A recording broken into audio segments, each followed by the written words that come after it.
Anda kembali kabar siang pemirsa, Mahkamah Konstitusi menggelar sidang uji materi gugatan atas wewenang kejaksaan dalam mengusut kasus tindak pidana korupsi. Kuasa hukum pemerintah selaku tergugat menilai gugatan tersebut menjadi ancaman kepada tindakan pemberantasan korupsi yang menjadi hak konstitusional jaksa dalam penindakan kasus korupsi.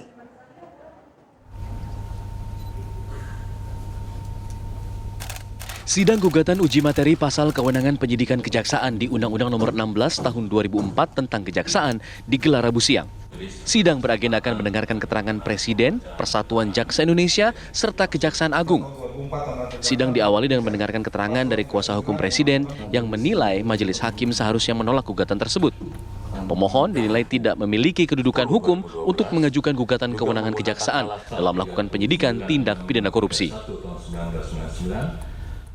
Pemerintah berpendapat bahwa permohonan pemohon tidak memenuhi kualifikasi sebagai pihak yang memiliki kedudukan hukum legal standing dan adalah tepat jika Majelis Hakim Mahkamah Konstitusi berkenan secara bijaksana menyatakan permohonan pemohon tidak dapat diterima. Berkaitan dengan apa yang dipermasalahkan oleh pemohon, hakikatnya bukan merupakan persoalan konstitusional mengenai pertentangan pasal akuo terhadap Undang-Undang Dasar 1945 sebagaimana dimaksud dalam uraian angka 11 dan 12, melainkan lebih kepada pelaksanaan dari kewenangan penyidikan yang merupakan penerapan norma secara in concreto atau setidaknya terkait dengan upaya-upaya korektif terhadap kinerja sistem peradilan pidana dalam melaksanakan masing-masing kewenangannya. Permintaan penolakan gugatan juga muncul dari kuasa hukum Persatuan Jaksa Indonesia atas dasar perkara serupa sudah berulang kali ditolak oleh MK. Terlebih, kejaksaan telah menuntaskan 1.689 perkara korupsi, lebih banyak daripada KPK dan Polri dengan nilai kerugian yang lebih besar. Majelis Hakim Mahkamah Konstitusi yang kami hormati, pada tahun 2022, Kejaksaan melakukan penyidikan terhadap 1.689 perkara korupsi, jauh lebih banyak dari KPK dan Kepolisian yang melakukan penyidikan masing-masing sebanyak 120 dan 138 perkara. Total nilai kerugian dari seluruh perkara yang disidik oleh Kejaksaan tersebut mencapai 26,4 triliun rupiah, jauh lebih besar dari nilai kerugian perkara yang ditangani oleh KPK dan Polri yang berjumlah kurang lebih 3,5 triliun rupiah. Merujuk pada fakta-fakta tersebut, maka beralasan untuk menyimpulkan bahwa Kejaksaan memainkan peran vital dalam upaya memberantas korupsi. Kemudian perlu pula kami sampaikan bahwa apabila permohonan pemohon dikabulkan, maka tidak hanya akan berdampak negatif pada upaya pemberantasan tindak pidana korupsi, melainkan juga akan menjadi ancaman dalam upaya pemberantasan tindak pidana perusakan hutan, di mana Kejaksaan ditugaskan untuk menuntaskan penyidikan perkara perusakan hutan yang tidak mampu diselesaikan oleh penyidik PPNS atau Polri, dan penegakan hukum atas tindak pidana pelanggaran HAM berat yang kewenangan penyidikannya hanya diamanatkan kepada Kejaksaan. Uji materi terhadap ketentuan pasal 30 ayat 1 huruf D Undang-Undang Nomor 16 Tahun 2004 tentang Kejaksaan Republik Indonesia itu bukanlah kali pertama. Sebelumnya, Mahkamah Konstitusi telah menolak 4 kali gugatan yang sama. Sidang akan dilanjutkan pada Rabu pekan depan dengan agenda mendengarkan keterangan kepolisian dan KPK. Sistem peradilan pidana. Dari Jakarta, Maria Asegaf, Bowo Iman, TV One mengabarkan. Agenda persidangan untuk perkara nomor 28. Lalu bagaimana sebenarnya kedudukan kewenangan penyidikan di tubuh kejaksaan dari sisi hukum? Kita akan berbincang bersama ahli hukum tata negara Zainal Arifin Muhtar. Selamat siang Bang Zainal. Selamat siang, Mbak. Ya, Bang, kalau kita lihat gugatan judicial review terhadap kewenangan penyidikan ini, apakah berdasarkan konstitusional yang logis? Saya kira harus dilihat secara secara proporsional ya permohonan itu. Karena saya kira begini, kalau kita tanya soal apakah kejaksaan berwenang untuk melakukan penyidikan, saya kira itu memang sangat bergantung pada konstruksi bagaimana undang-undang kita mengatur soal itu. Dan di undang-undang kan memang diatur soal kewenangan penyidikan pada kejaksaan itu. Nah, mungkin pertanyaan menariknya adalah apakah kejaksaan memang harus diberikan kewenangan untuk melakukan penyidikan perkara korupsi.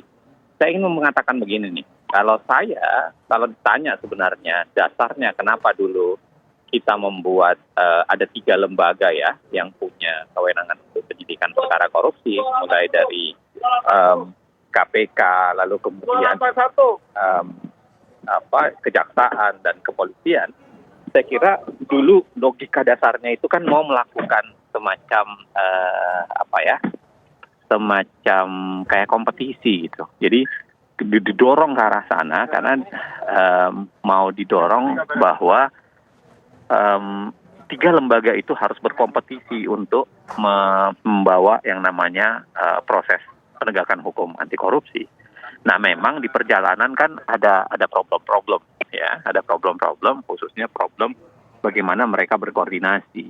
Dan itu sebabnya dalam beberapa hal banyak yang mengatakan bahwa kewenangan pemberantasan korupsi harusnya atau penyidikan perkara korupsi hanya diserahkan kepada KPK saja.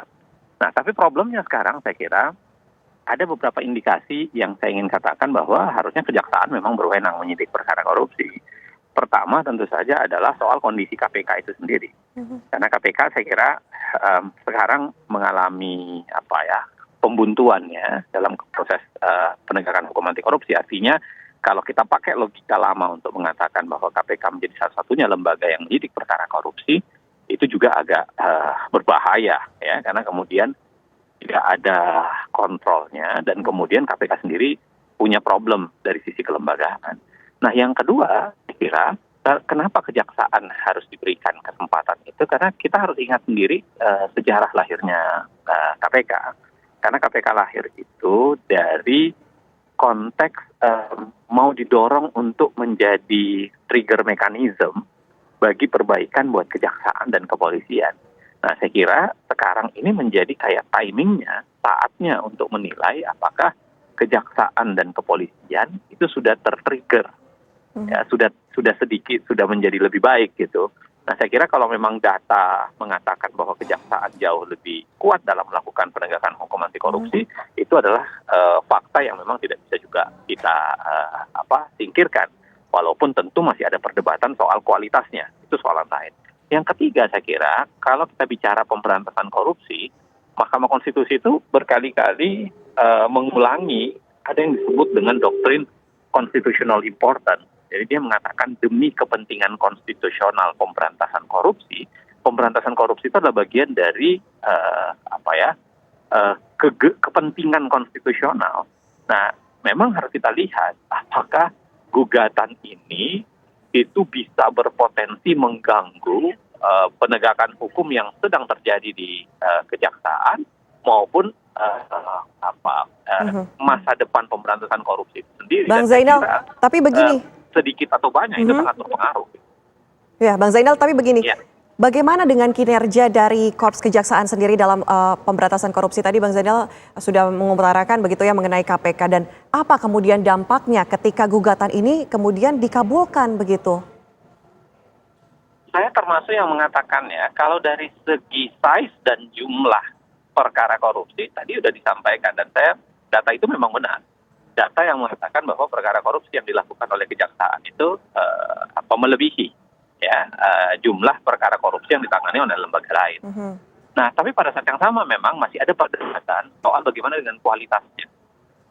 Bukan soal jumlah perkaranya dan jumlah kerugiannya, soal kualitas penanganannya. Kan kalau kita bicara pemberantasan korupsi yang baik, kita bicara soal bagaimana perkara diungkap, bagaimana pelaku dikejar, lalu kemudian bagaimana ke depan kejadian serupa tidak boleh terjadi lagi gitu, atau kita membangun yang namanya resep kejadian serupa tidak terjadi lagi. Nah, di level ini saya kira baik kejaksaan, KPK maupun kepolisian belum bisa mencapai pada level ini, mencapai level pemberantasan korupsi yang bukan sekedar ngejar orang, lalu kemudian bukan sekedar memenjarakan orang atau mengembalikan kerugian negaranya, tapi pada saat yang sama juga membangun konsep sistem, menawarkan sistem dan konsep yang kira-kira membuat kejadian serupa tidak terjadi lagi. Nah, yang begini ini kita belum nyampe, baik kejaksaan, kepolisian maupun KPK. Tapi saya kira doktrin constitutional importance itu menjadi sangat penting untuk kita lihat bahwa yang namanya pemberantasan korupsi itulah yang harus diproteksi. Nah, maka kalau permohonan ini sangat berpotensi untuk merusak pemberantasan korupsi ataupun bahkan berpotensi ganggu perkara-perkara yang sedang ditangani oleh kejaksaan, maka saya kira harus ada pertimbangan besar dari sisi constitutional importance itu bagi Mahkamah Konstitusi untuk melihat dan menyidangkan perkara ini. Baik, terima kasih Bang Zainal sudah berbagi bersama Sama-sama, kami melihat ini mungkin semoga hakim dapat memutus yang terbaik begitu ya untuk negara kita juga. Betul. Terima kasih Betul, Mbak. Bang Zainal sudah bergabung bersama kami. Selamat Sama-sama, siang. Mbak. Sama-sama, Mbak.